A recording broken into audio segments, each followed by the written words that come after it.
मग सरजा येतोय.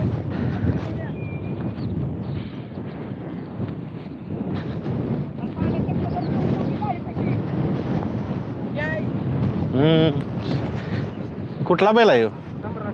सम्राट. सचिन बरोबर फेरा टाकला बघा तिकडं. पक्ष सगळ्यांनी फेरं टाकायची सुरुवात केली आहे. थांबा या इकडं. अभि भाई आहेत. अभि भैया.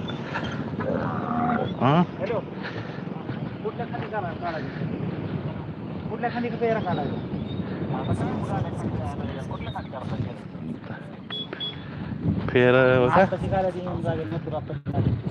वेळ. हा ते डॉक्टर साहेब बरोबर आहेत. हां हां हां बरोबर आहेत. बरं कट केला.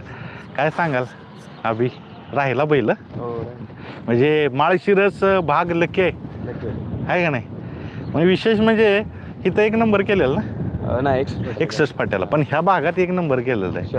आणि त्या दिवशी त्यानं 3 नंबर केला ना? 3 नंबर केला. असा लय शांत बैल आहे का नाही? असा शांत तुम्ही कालवण असं नाही ना. चांगला एवढ्या वर्ष बैल म्हणजे सगळं सांभाळत पण होतं. हां आजारात बैल बरा झाला त्यामुळे बैल परत नाही म्हणजे पण हा बैल असाच राहणार कंटिन्यू. त्याचं तुम्ही शरीर वैशिष्ट्य पाहिलं तर बरीचशी जाणकार काय म्हणते हा बैल तेवढाच पळत राहणार. शिवसोन्या 50-50 सारखा शेवटपर्यंत बैल शेवट बरोबर पळत राहणार. त्याचं शरीर एकदम त्या पद्धतीनं आहे. आकुड्याने नाही का जास्त बोजही नाही ना बैलाला त्यामुळे त्रास नाही. डॉक्टरांचा फोन आला होता ना मेन म्हणजे म्हणून आपण सगळा पूर्ण आता नियोजन झालं ते महत्वाचा हात. हा फेरा काढताय का आता? चालेल जास्त वेळ घेत नाही पण ऑल द बेस्ट. शुभेच्छा फायनलसाठी मित्रांनो. सर्जा वेगाचा शेवट.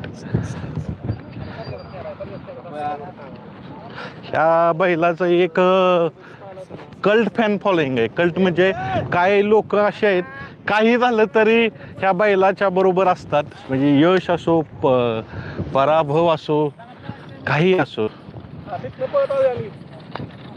तिकडं मावले. अशा पद्धतीनं आपण सगळी बैल दाखवली. सचिन बी दाखवला.